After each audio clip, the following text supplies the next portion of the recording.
views expressed on this program are those of the hosts, guests, and callers, and are not necessarily those of this station, its management, or other advertisers. You're listening to Transformation Talk Radio.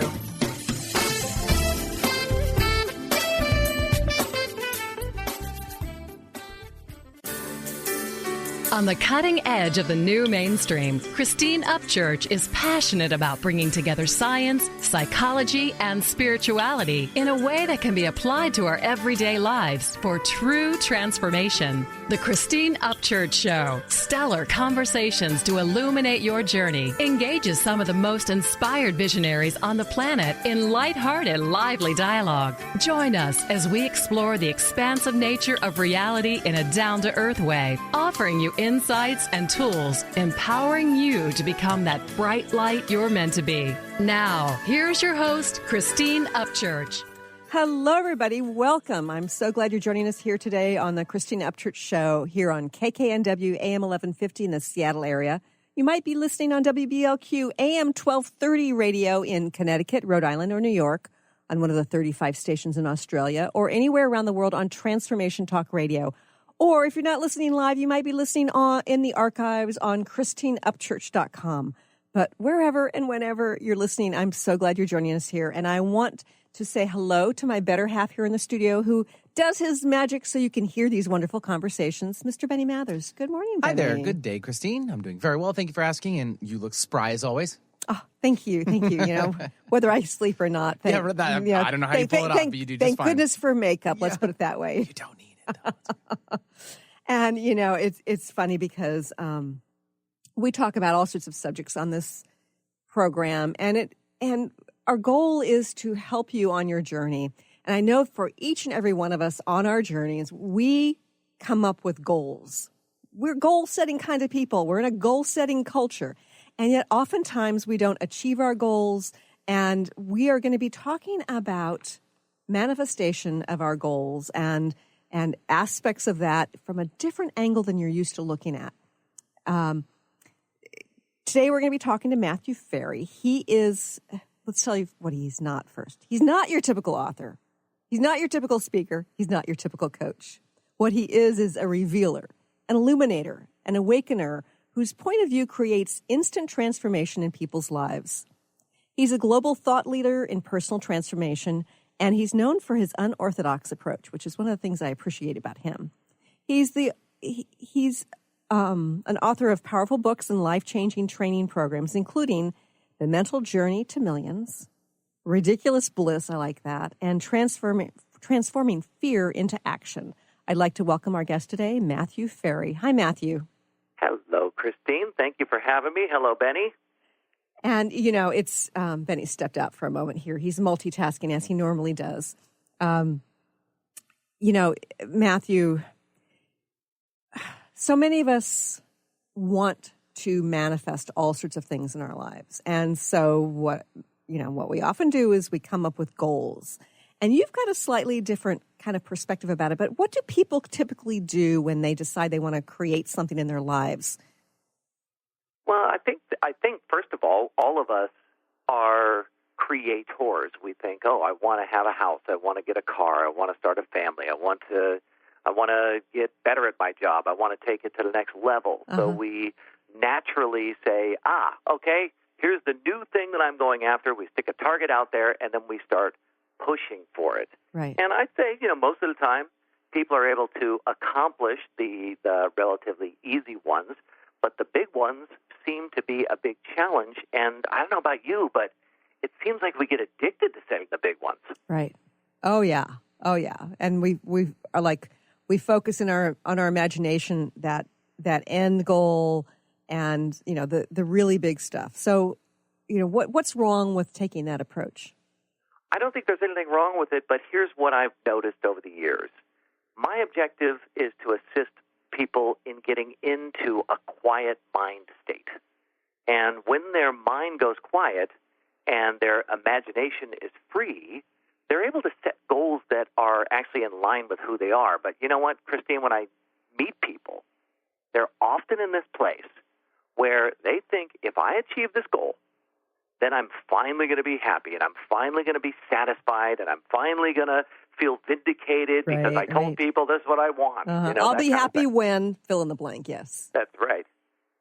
Exactly. So, most of the time when we set goals, we're not even quite aware that there's an unconscious motive to fill some void inside of us. And, unfortunately, you can't fill it that way. Mm-hmm. So how should we go about manifesting our desires then? I tend to look at it in a completely different way. Okay. So if I'm working with someone, I'm going to ask them, what are we trying to accomplish? And we'll use 3 questions, and I'd love for our listener to use these 3 questions for themselves. Let's say I decide I want to spend my life traveling. It's a very common thing that people say. I want to make enough money so that I can spend my life traveling. Right. Okay, fantastic. The first question you have to ask yourself is, what's important about traveling for you? Uh-huh. And then you ask yourself, well, how is that important? And you literally start to dig in on yourself. So, you might say, what's important about traveling for you? And then you say to yourself, gosh, I just want to have some incredible new experiences. Mm-hmm. And then you say, well, how's that important to you? And then you might say to yourself, well, those new experiences, I have such a boring life, and, I'm sort of stuck in this rut, and I'd really like to get out of this rut. Uh-huh. And then you have a third question that you ask, which is you get yourself to sort of the highest level of your experience. Ultimately, what will all of that stuff do for you? Right. And typically, Christine, people say things like this, I just be happy. Uh-huh. I'll feel good. Right. And what I've found is if you'll skip all of the goal setting and go directly to that objective and only work on that objective, you end up doing all kinds of great, fun things. You accomplish a lot, but you're in a state of satisfaction now versus someday in the future when all the conditions are correct. Right. So let's go back to this example of, saying, I want to travel. So let's say that this person, instead of going about it the way you're suggesting, instead it's like, okay, that's going to fill that void. They go and they travel and they have a wonderful experience. And then what? I think it's more like this. We say, I want to travel. Mm-hmm. And then we work and we work and we work and we work and we work and we work and we work and we hopefully we save up some money and we save up some time and we get out and we travel. And because we were not aware of what we were really trying to experience, which was, I wanted to feel good. I wanted to feel like I'm experiencing new things. I wanted to get out of the doldrums. I wanted to go and have new experiences. But if we're spending 50 weeks of doldrum and boredom and grind to have 2 weeks of new and interesting, so that new and interesting, while it's a nice buzz in the moment, there isn't a fulfillment in the rest of the 50 weeks. The better thing to do is to identify what you're committed to. Yes. What do you really want? You want to have these new and interesting experiences. So you start to plan and take action to do it even in the smallest amount. Okay. Right? Can you just take a road trip? Yeah. So it seems to me like, if you've got this perspective that traveling is going to make you happy, and you talk about a road trip. So instead of let's just take this example again. So say, for instance, that I'm feeling like I really want to go to Europe because that's going to make me feel better, and it's going to be new and interesting. But I realize that I just want new and interesting and, to be more engaged in my life. So on the weekend I decide, I'm going to go check out a new park, that's about a 2-hour drive away. And I'm going to have a friend, come with me. And so that's new and interesting, something you haven't done before. So what you're saying is little things like that can really fulfill you as opposed to just waiting for that big goal. And if you take it a step farther, what we really want is to have a great life. And almost every goal we set is about having a great life. And the issue with the goal setting in general is that we think that we're going to have the great life someday in the future, once all the conditions have changed. And the game that I ask people to play is, how can we lower the bar right now? How can we get the bar so low that you're actually experiencing the thing that you think this travel will give you, but you're experiencing it on a weekly basis, on a daily basis, on a monthly basis, so that you're being satisfied now rather than later. So You know, Matthew, I think about sort of deconstructing this through these three questions. And it seems to me that you could have a lot illuminated about your life that you're not satisfied with. What do you say to people who sort of go through this process and realize that, yes, what they want is, for instance, as you were saying before, to have new and interesting experiences, and they're in this doldrum of a job. Does this process force people to kind of make different decisions about their life? Oftentimes it does. And the question becomes, can you get through the insanity of the drunk monkey in your head? Can you start to see that the drunk monkey in your head isn't interested in you being a happy, fulfilled person? It's interested in you surviving, looking good, being smart, showing the world how amazing you are so that you can be included, et cetera, et cetera. Right. Part of the process is you and I stepping back. We ask the questions, then we begin to examine what is causing my dissatisfaction in the first place. Right. So that's a little different take on the process. But we start with a goal. The goal will probably lead us down that path. Right.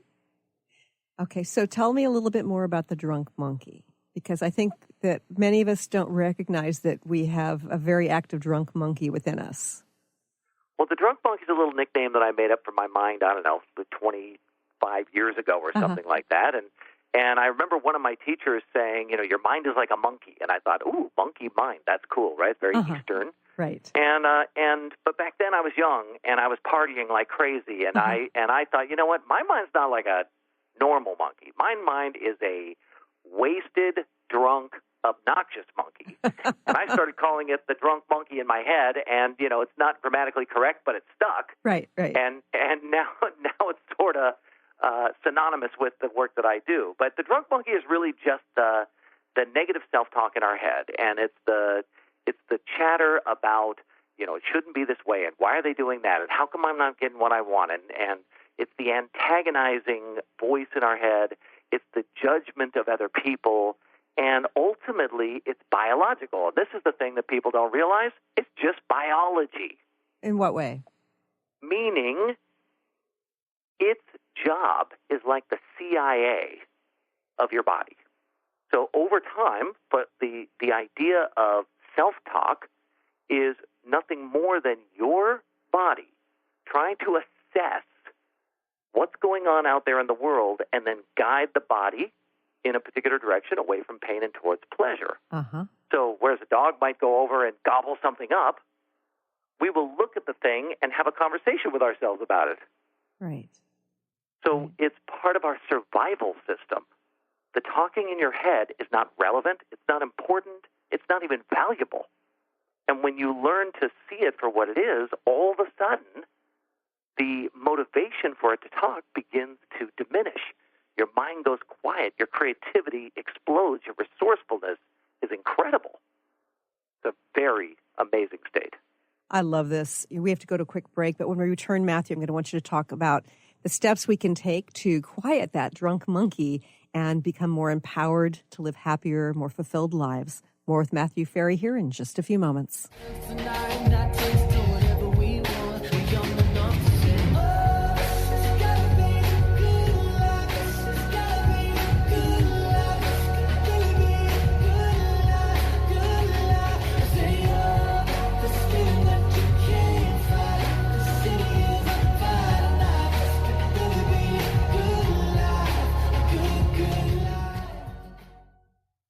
Chris Stanis is a spiritual leader and healer and teaches a course on how you can transform your life through a meditation and healing system that will manifest your spirit's dreams. She manifested the Women of Wisdom Conference, the Women of Wisdom book, and this radio show. And she can show you how to change your life too. Are you ready? Visit the website and contact her at voicesofwomentoday.com. That's voicesofwomentoday.com. The goal for the Art of Powerful Living Radio is to inspire every human to live lives that are rich, fulfilling, on purpose, and fun. This hit show with Robert Schoenfeld is a fresh approach to boldly living our lives with creativity, courage, patience, wisdom, love, and power. Join Robert every month with Dr. Pat Basile for the Art of Powerful Living Radio. On the cutting edge of the new mainstream, Christine Upchurch is passionate about bringing together science, psychology, and spirituality in a way that can be applied to our everyday lives for true transformation. The Christine Upchurch Show, stellar conversations to illuminate your journey, engages some of the most outstanding visionaries on the planet in lively dialogue to inspire you to become that bright light you're meant to be. Join Christine every Friday at 11 a.m. Pacific Time on KKNW, AM 1150, and Transformation Talk Radio. What is a brilliant culture? And how do we create them? Why are they important? Claudette Rowley has created a breakthrough 5-step process to help you design a culture that is authentic, innovative, and successful. Learn how to create change with Cultural Brilliance Radio, the DNA of organizational excellence, and Claudette Rowley. To learn more or work with Claudette, visit ClaudetteRowley.com. I'm Christine Upchurch, and this is a Stellar Reflections Minute. Years ago, when facing cancer, without any immediate treatment options, I sought healing by making various life changes. For a while, I followed a very restrictive diet. I often found myself obsessing about which foods were good and which ones were bad. Then one day, I realized I was consuming foods based on fear of not getting well. But I didn't want to make choices out of fear anymore. I decided it was far better for my immune system if I allowed myself to experience the joy that came from, say, eating frozen yogurt, than it was for me to ingest the fear that came from avoiding it. Now, instead of choosing healthy habits based on fear, I try to make choices because they feel right and ultimately bring me joy and ease. How many of your healthy habits are really based on fear? Please visit StellarReflections.com or call 425-999-9836. That's 425-999-9836.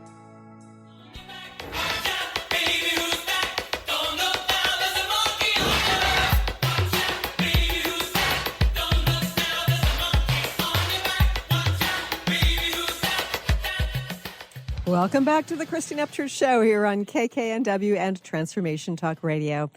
You know, Matthew, I love the drunk monkey, in the mind kind of thing, that analogy.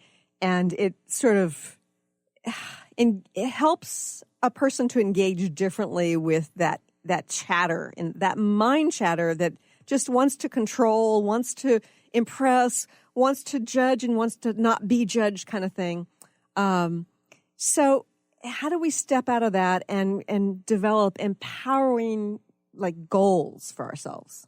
The most important thing is to recognize what the drunk monkey is and why it's talking. And if you're able to get some distance and get some silence in the mind, start to experience some peace and some flow in your life, then you'll begin to set authentic goals. And that's really the key, being able to set goals that when you go after them, you're satisfied in the going after, and you're satisfied in the fulfillment.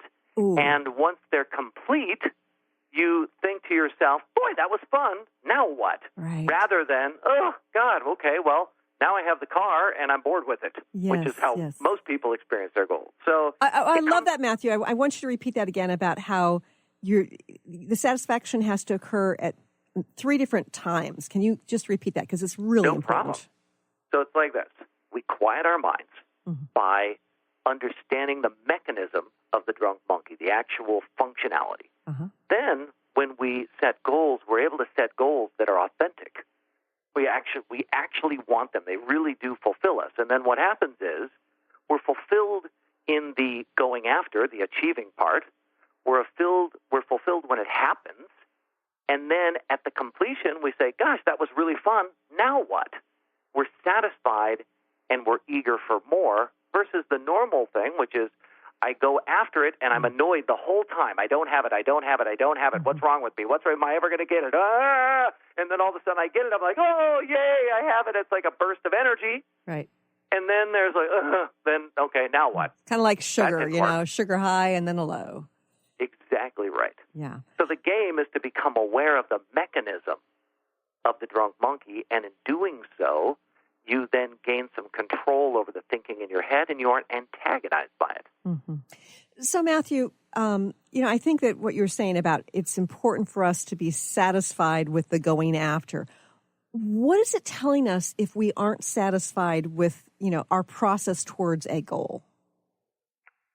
Kristen and I were just in the process of putting a trip into place for this summer for the kids. And literally at every turn we were thwarted. And everything was harder than it needed to be. Everything was pushing back on us. Things weren't coming together.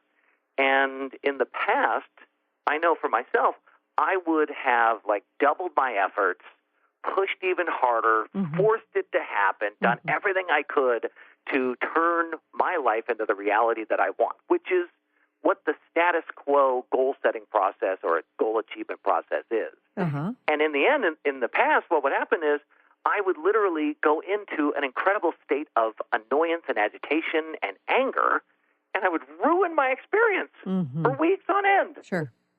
And then I'd achieve the goal, and I'd be like, okay, I'm not sure that was really even worth it. So the difference now is that when it gets hard, I step back and I say, well, what's important about achieving this? So let's just take it through this little thing with the kids. What's important about achieving this? Well, I said to Kristen, what's important to me is that I want to have time where we're having experiences and we're connecting. And then we said, okay, well, how's that important to you? Well, it's important because I really want to sort of take in this last bit of time that I have with my 16-year-old. I got like this summer and next summer, and then he's off to college. Right. And I want to really be deeply connected to my kids in an experiential way, doing something that's just not at the house. And then we said, ultimately, what will all that do for you? And ultimately, it was just, it made me feel like I'm being a great dad. And I was like, okay. So then do we need to do this trip in order to accomplish all that? No, we actually don't.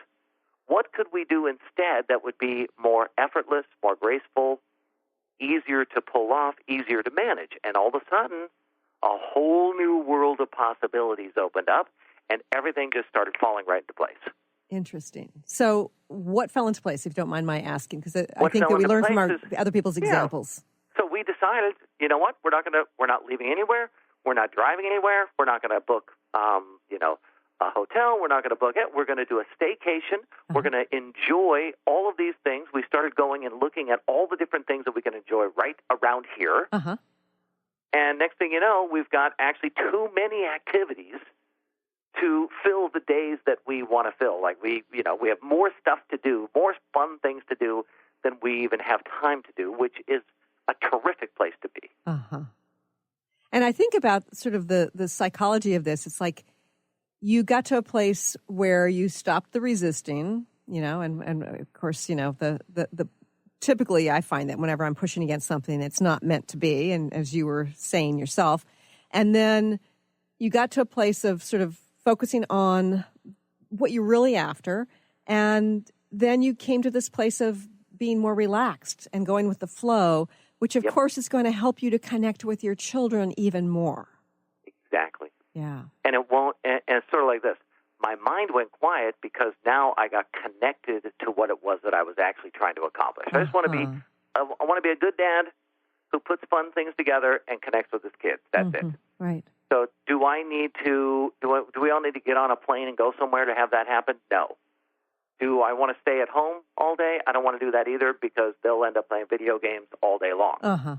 So how do I find that happy medium? And all of a sudden my creativity, my inspiration came through because my mind wasn't antagonizing me saying, get this done or you'll be a bad dad. So inherent in the story is this concept that you actually satisfied the drunk monkey in a certain way, right? Truly. Yeah, truly. So why is it important? Is that important? And how do we handle that? Well, so it's sort of like this. The drunk monkey is wanting to make sure that I am following rules that don't exist. So the drunk monkey believes that to be a good dad, you have these 98 things that you must do on a regular basis. 1, 2, 3, 4. You wake up in the morning, you have a note taped on your forehead from the drunk monkey. Here are the 17 things you're accountable for today that don't make any sense, but because I am genetically programmed to be a person that keeps the children in a certain way, you're going to behave like this. So I have all these rules. And by going into the process of setting the goal, or trying to accomplish it in this particular case, and coming up against the resistance, I was able to step back and start to see, wait a second, it's not an if-then. There are many different options and opportunities. And as soon as I did that, the drunk monkey was able to quiet down because I was becoming aware of its motives. And that's really the key. You have to become aware of its motives. Right. And you're actually satisfying it in a certain way. Truly. Yeah. But not allowing it to control the game. Yeah, I'm satisfying myself. And I'm satisfying my desire to have fun experiences with my kids. I'm recognizing that time is short, that I've got 2 more summers with the 16-year-old, and I want to do a bunch of cool stuff. And then it's like, okay, well, none of this is working. What can we do instead? Right.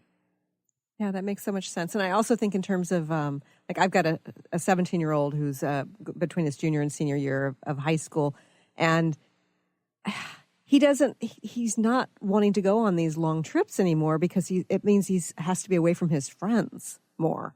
And so I think about, some of these staycations, some of these things are going really close by where you can include one of the friends. I don't know about your kids, but that really satisfies my kids, quite a bit. So to me, that seems like even better solution, if it's a brilliant thing to have done. Well, we've got pressure. We have pressure because we have all the friends who have the parents who are taking them to Europe, and then they're going to, they're going to Hawaii, and they're going to the Bahamas, and you know what I mean. So there's also these looking good pressures that build up, and being able to catch the drunk monkey doing what I call a unconscious reflex to try and fit in, to try and look good, to be able to catch it doing that. And then step back and say, what am I really trying to accomplish? And then pushing the drunk monkey aside and accomplishing my objective, not trying to accomplish the objective of looking good as a dad. Right. Okay, so how do you deal with the drunk monkey of your teenager's mind, for instance, when their friends are going to Hawaii or Europe? Well, that's a really good question. I think that the important thing for me is, so we haven't engaged it yet, right? Because it's the holiday, the staycation is coming up. Okay. And so the important thing for me is to constantly be in a place where I'm open to everything that they have to say and all the things that they want to do, and then staying committed to my vision of us spending time connecting. And when they bring up, why aren't we going on a, blah, blah, blah, I'll just say, it wasn't in the cards and this is what we're doing, I'm just going to be straight with them. Yeah. Going to be straight with them. And, my kids are pretty flexible and easygoing. They do have a dad who has been in a perpetual state of training them to be open, flexible and reasonable, and, they do the best they can, but, they also don't care as much as I do. Right. Right. They care about what they care about. Yeah. And I think, fast forward into the autumn when they're back in school, when they share with some of their friends about their experiences locally, there are probably going to be a lot of kids who say, I've never done that before. So, I figure it will balance out. That even the drunk monkey will be happy to a certain extent. Exactly right. But here's the key, Christine. You have to know what the unconscious reflexes are. What triggers the drunk monkey into action? If you're unable to spot the drunk monkey being reactive, then you'll think that the drunk monkey is you, and then it's literally like you'll be led around by a leash. Right. The drunk monkey's walking you around, and you're the little doggy. Yeah. Yeah. And that's a little backwards there. We have to go to another quick break, but when we return, I'm going to be asking Matthew about how this all relates to the law of attraction. More with Matthew Ferry here in just a few moments.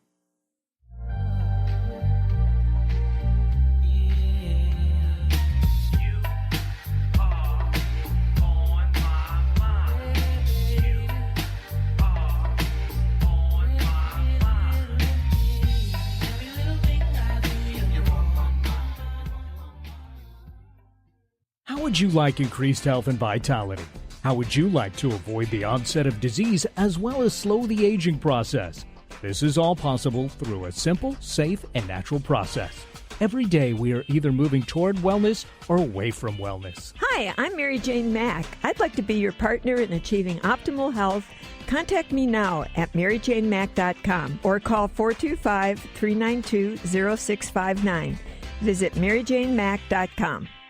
Isn't it time to put your health first? To give yourself the gift of whole body wellness? What if embracing unconditional love and self-care was the first step to wellness? Could you honor that for yourself? My name is Audrey Michelle, host of Rewired Life Radio and the author of Rewired Life, A Journey to Untangle Chronic Pain and Endometriosis. In my book, I share how I healed from 17 years of chronic pain and disease. Get your signed copy at audreymichelle.com/book, spelled MICHEL.com/book. This is Peggy Snow, practitioner at Stellar Reflections, with a Stellar Reflections Minute. So many people these days are trying to find ways to relieve their stress. What happens to our breathing when we're feeling overwhelm and stress? When we tune in, we realize that we're either holding our breath or taking very shallow breath to signal the body that all is well, which most of the time it is. Sometimes all that is needed is a nice, deep breath to break the cycle. First, exhale to get all the stale air out by engaging the abdominal muscles and blowing gently. Next, take a nice full breath in, feeling it fill your body all the way down to your hips. Release fully and enjoy the freedom of movement. Notice how your body feels. Do you feel refreshed? Calmness is only a breath away. This has been a Stellar Reflections Minute. For more information about what we offer at Stellar Reflections, visit us at stellarreflections.com or call 425-999-9836. That's 425-999-9836. On the cutting edge of the new mainstream, Christine Upchurch is passionate about bringing together science, psychology, and spirituality in a way that can be applied to our everyday lives for true transformation. The Christine Upchurch Show, stellar conversations to illuminate your journey, engages some of the most outstanding visionaries on the planet in lively dialogue to inspire you to become that bright light you're meant to be. Join Christine every Friday at 11 a.m. Pacific Time on KKNW, AM 1150, and Transformation Talk Radio. Gifted intuitive healer and spiritual teacher Sarah Luce brings her unique style to the hit show Small Steps, Big Breakthrough Radio on TransformationTalkRadio.com. Tune in each month as Sarah turns reality on end and shows us how to experience expansive results with simple yet powerful steps. Expect an enlightening bend on what you currently believe is possible. For show details and upcoming topics, visit sarahluce.com. That's SARALOOS.com.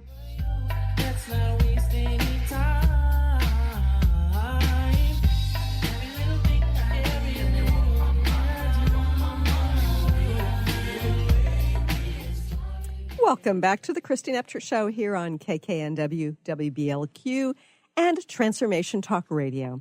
I'm talking today to author, teacher, illuminator, awakener, Matthew Ferry, and we are talking about why your goals don't manifest and what to do about it. Now, Matthew, you've talked about a lot about the drunk monkey. I just love perceiving the mind chatter and the mind wanting to control, and as the drunk monkey. So.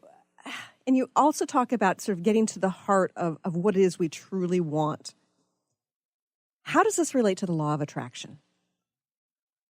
Well, first of all, I am a huge fan of the idea of the law of attraction, and being a sort of a life scientist, using myself solely as my experiment and then my clients once I figure something out, I've started to discern that the law of attraction might actually be an illusion that we're having. And I've started to see, Christine, that while I still think of it like the law of attraction, my perspective has shifted more like this. I notice that me, Matthew, and probably everyone else, I suspect, but I'm just going to take ownership of my perspective, I'm a part of what is manifesting. There are ideas and thoughts and things and perspectives that are in the universe, in the universal consciousness, and I tend to be tuned to certain kind of things. Mm-hmm. I suspect you're tuned to certain kind of things. Right. And when those things are ready to manifest, oftentimes they come to me and they come into my head, and I don't know where they come from. Mm-hmm. And then next thing you know, if I can find alignment then the thing that I want will start to come about. But what I've sort of given up on is this idea that I think of it and then it comes. Instead, the way that I think about it is that the only reason I'm thinking about it is that it's coming. Right. And then I'm tuned to that thing. Sort of like the car came about on the planet in, 4, 5, 8, 10 different places all over the planet. The car started to come. Yes. And it wasn't like it was that individual's idea. It was like an idea that was coming. Right. And, one of the things I find so fascinating about this perspective, I actually agree with you, Matthew, about this. But when you hear certain scientists and certain, spiritual people who say that time does not really exist, that everything is happening simultaneously, except, within this perspective, in our human form, it seems linear. It seems like one thing happens after another, as opposed to everything simultaneously. Then it kind of makes sense. It's sort of like you're just, tapping into something that already exists, and then from a human perspective, it's in the future, or it's happening now and it hadn't happened before. But from this more global perspective, this level of consciousness, everything's already happened. Yeah, and while that's a fascinating perspective, and people like you and I would love to philosophize about it and appreciate it and savor it and drink it like a wonderful glass of wine, for most people, they're just a lot more pragmatic and practical. And it's sort of like, okay, this law of attraction thing seems a little kooky. I believe in it, but it seems to only work when I'm focusing on dimes and then I find them on the ground. Doesn't seem to work when I focus on $1 million, because I don't find the $1 million, I don't create the $1 million, the $1 million doesn't come. And what I've found is that the issue for people when they get this idea, I would like to have $1 million. What they're not actually connecting with is what the $1 million means to them, because and it's going to go back to the thing that you just said. The pragmatic and practical application of all things happening at the same time is that the $1 million represents something you're already experiencing. And the game is nothing more than to expand on the experience, to like we were talking about with the wine, it's just like to really savor the wine, to let it roll around in your mouth and touch every one of your taste buds. If we will look at what the $1 million means to us, and then we will find where that already exists in our life and savor it, it begins to expand. Okay, so this is such an important concept, and I know I've read this in your at least one of your books, and I've heard you speak about this before. Give us an example. I'll give you an example. One of my Wall Street guys. So I coach a lot of people on Wall Street, and one of my Wall Street guys was incredibly dissatisfied with the job that he was in. And he was experiencing this feeling like, I know that I'm a thought leader, and I know that I have an opinion that counts and that people should listen to me, but nobody listens to me. Nobody really cares, and I'm not a part of the conversations. And he thought in his mind, if I'm a real thought leader and people really care about what I mean, what I think, then I could be making literally millions and millions and millions of dollars, because investors would want to be giving me their money. But nobody cares what I think, so nobody's giving me any money, is really what it came down to. Sure. And what we got connected to is, well, what is that actually, what are you trying to accomplish? And ultimately, what we discovered is that he wants to be creatively engaged. He wants to be talking to people all the time about their ideas, how they see the market, how they see the world, what it means.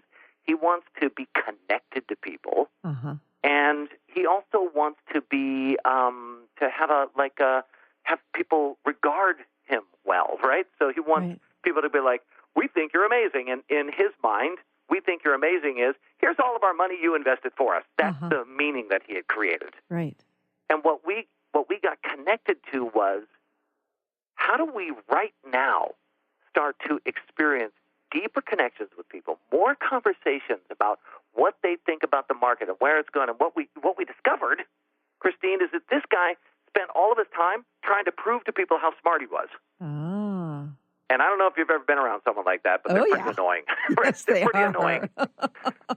And so we got him to stop trying to prove to everyone that he was smart and instead get connected to the idea that he wanted to collaborate. Okay. That he wanted to have a conversation. Uh-huh. And we just worked on connecting deeply, finding out what people were up to, seeing what was important to them, asking them tons of questions about it, and really honoring and acknowledging and appreciating the people that he was talking to. Well, he did it for about 6 straight months. Uh-huh. And literally, in those 6 months, he went from this sort of lowly, mid-level guy to, in his company, he suddenly became like, oh, well, have you asked so-and-so what he thinks, right? And suddenly people are going, what does he think about things? Uh-huh. And all of a sudden he started to get this status. Next thing you know, he was approached by a man who was starting a new fund.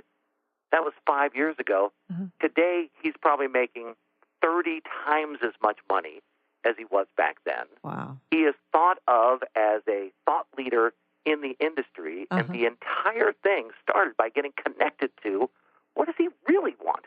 He wanted to connect with people. So why not do that now and forget about the money and forget about people investing? You just do the thing you want now. Mm-hmm. And, you know, Matthew, this brings up this notion of sort of looking at where we're at right now and not only maybe changing it towards our goal, but actually recognizing that we already have some of that. And I'm going to want to talk to you about that when we return, about how this concept of sort of achieving what we truly want relates to our perception of what we have now. More with Matthew Ferry here in just a few moments.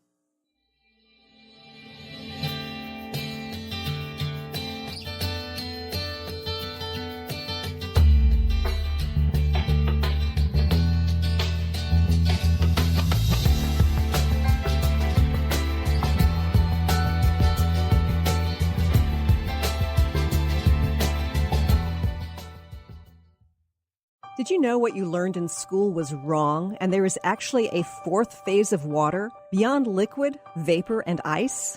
I know. I too was shocked when I learned this. What makes this new discovery so exciting? In scientific terms, this cutting-edge research explains the energetic potency of water. In practical terms, this missing link of water is now breaking open the floodgates for us to have a more complete understanding of our health, our weather, and the physics of our world. Join researcher, award-winning presenter, and author Professor Gerald Pollack of the University of Washington as he shares new scientific insights about how this 4th phase of water, the sun's energy, and geomagnetism affect our planet, and how this affects you, at East West Bookshop in Seattle on Saturday, August 5th at 7 p.m. For more information or to register, go to eastwestbookshop.com or call 206-523-3726.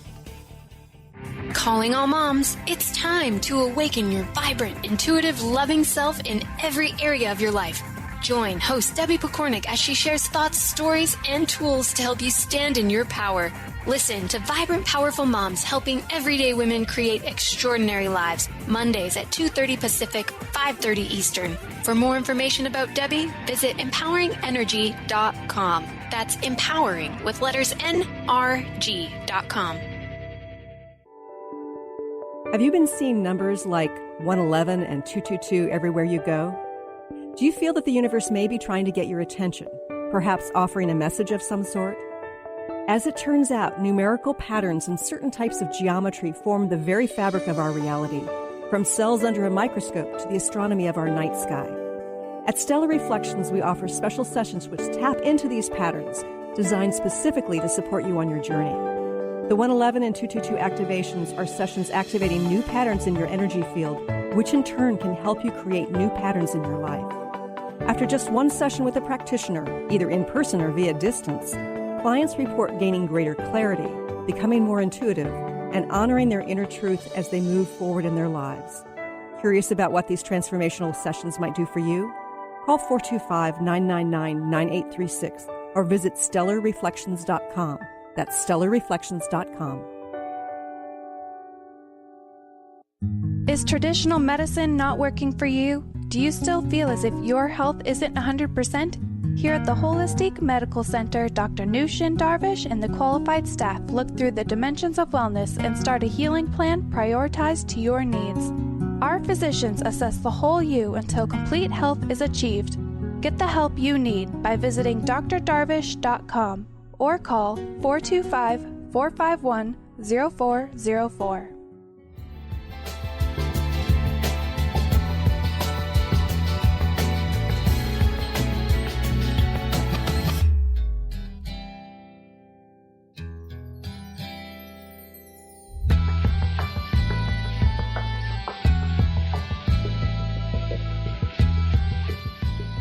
Welcome back to the Christine Upchurch Show here on KKNW and Transformation Talk Radio.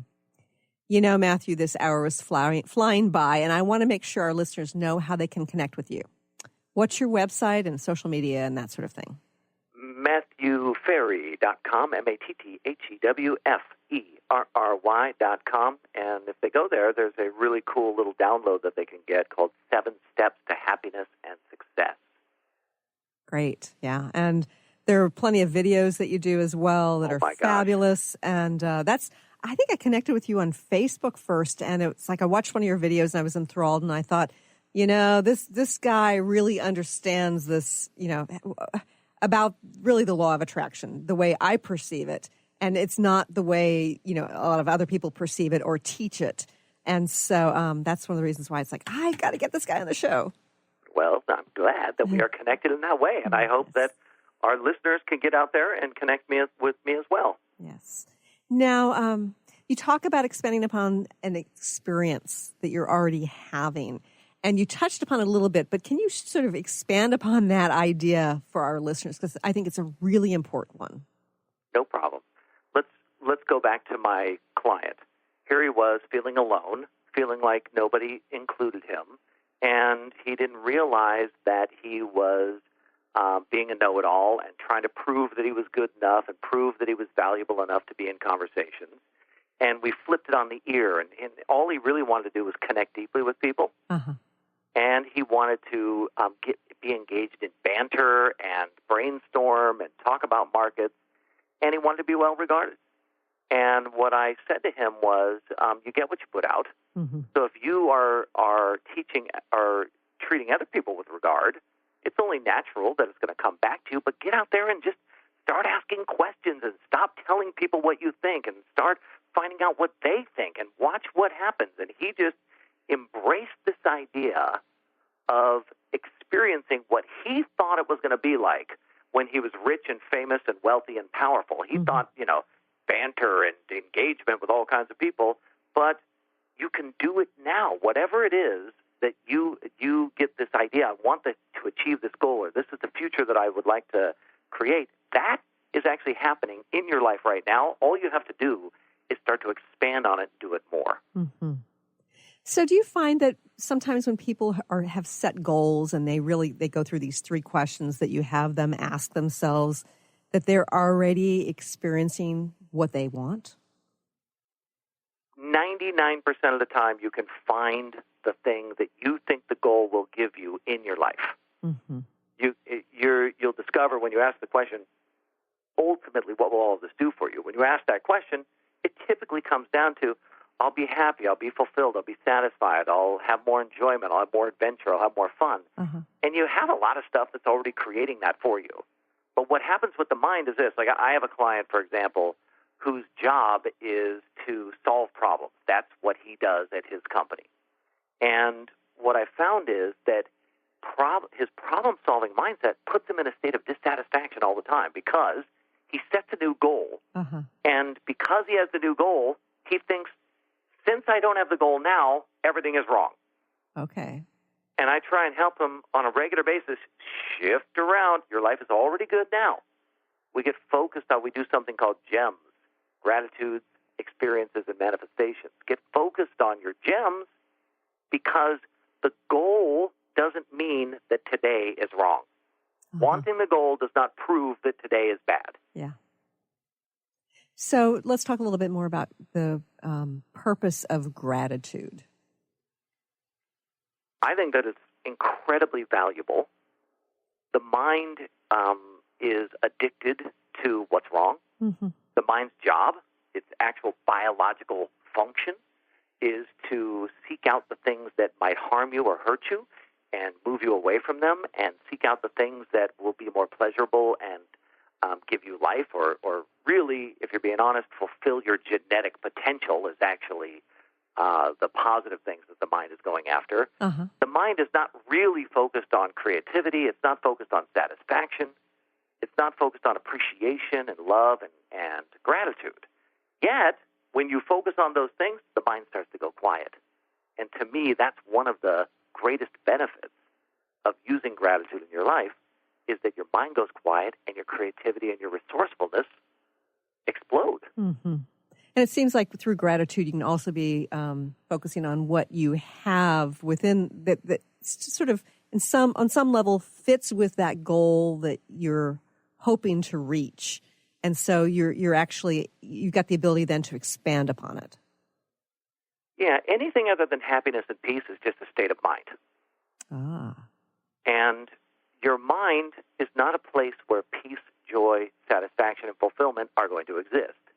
Those things exist when you are in a no-mind state. There's no chatter, and you're present to the amazing life that you have or what's going on around you. It's an illusion to think that things are not perfect as they are. The only thing that makes something not perfect is you labeling it. Mm-hmm. And the drunk monkey is a labeling machine. And the reason being is, by labeling, it can then pretend like it understands the world and navigate. But if we're being honest, we barely understand anything that's going on around us. We're just kind of stumbling through life. Right. So what does this mean about varying emotions? Are they part of the drunk monkey? Yeah, well, think about it in this way. Emotions assume that the body is too stupid to understand the world. So when you have a super positive emotion, it's the body going, yes, more of this, more of this. Come over here, ape, gorilla, animal, over here, this way. If you're having super negative emotions, it's the body saying, get away, get away, get away. Mm-hmm. So do I love positive emotions? Absolutely. Do I do my best to not experience the negative emotions? 100%. But what I find is, when you're in a state of gratitude, you don't have any emotion. And when you don't have any emotion, the only thing that is left is joy. So what happens if somebody loses a loved one? The attachment is the thing that brings the pain. Mm-hmm. And while it is, I mean, let's just be honest, right? It's almost inhuman to think that I'm not going to have some pain. But I have assisted many of my clients in going through the process much faster by getting connected to the gratitude that they had for the person in their life and the release of the imaginary loss, because there's a loss that they are experiencing that isn't real. It's a loss that's in their mind. Uh-huh.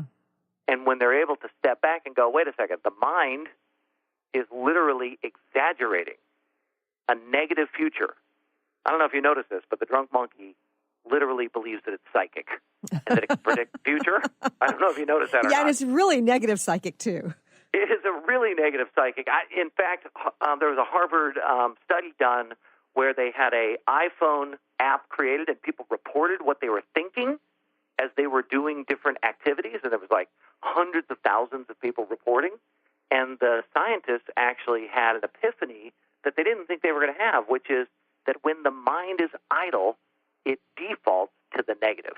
Interesting. That's very interesting. Okay, we're running out of time here. Matthew, in 30 seconds or less, do you have a last little bit of wisdom for our listeners? Practice total and complete acceptance of all people in all situations at all times, including yourself. And when you do that, you will release your resistance, you'll go into gratitude, and joy and creativity will be the result. So that seems like a tall order to accept everything. And I know that that's what many very wise spiritual teachers teach as well. Is there a quick step to sort of like getting there, you know, by somehow Absolutely. avoiding the drunk monkey? It's not avoiding the drunk monkey. It's recognizing the drunk monkey's function in your life. And when you see it, you can release it. That makes sense. You know, I'm grateful that you joined us here today, Matthew, and I want to share with our listeners again how they can get in touch with you. It's MatthewFerry.com, MattheWFerry.com. Thank you so much, Matthew, for joining us here today. So glad I got to be on.